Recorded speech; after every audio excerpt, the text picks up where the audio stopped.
વિક્રમ ઠાકોરને કદાચ રાજનીતિની બોક્સ ઓફિસમાં સારું કલેક્શન કરી શકે તેવી આશા છે, પરંતુ તેઓ કઈ પાર્ટીમાં જોડાશે તેને લઈ કોઈ ખુલાસો કરવામાં નથી આવ્યો।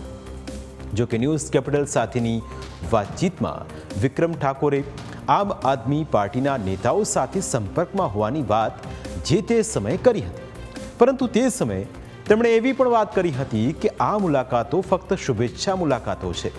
દિલ્હી જશે તો તેઓ અરવિંદ કેજરીવાલ, રાહુલ ગાંધી અને પીએમ મોદીને પણ મળશે, એટલે કે તે સમયે તેમણે દરેક પક્ષને પોતે રાજકારણમાં આવશે તેવી જાણે હિન્ટ આપી હતી।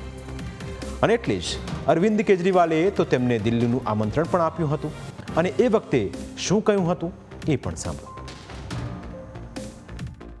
ઈશુદાન ગઢવી સાહેબ ઘણી વખતે અહીંયા ઓફિસે આવતા હોય ગાંધીનગર આવે ત્યારે, અને જ્યારે આ મુદ્દો ઉઠાવ્યો ત્યારે મીડિયાના પણ ઘણા બધા મિત્રો અહીંયા હાજર હતા અને શુભેચ્છા મુલાકાત કરી હતી। એમણે બેઠા હતા અને ઘણી વાતો કરી અમે કે ભાઈ વિક્રમભાઈ, તમે જે મુદ્દો ઉઠાવ્યો છે બહુ સાચો મુદ્દો છે અને આમાં તમને ન્યાય મળવો જોઈએ।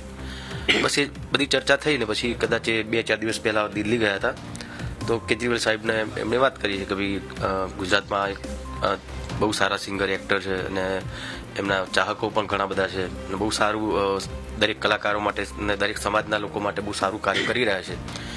તો કેજરીવાલ સાહેબને થયું ચાલો ભાઈ આવું સારું સામાજિક કાર્ય કરી રહ્યા છે ભાઈ, તો આપણે એકવાર વાત કરીએ। તો એમણે પછી મને વાત કરી અને કીધું કે જ્યારે બી તમે દિલ્હી આવો તો આવો, આપણે મળીએ અને વાતચીત કરીએ।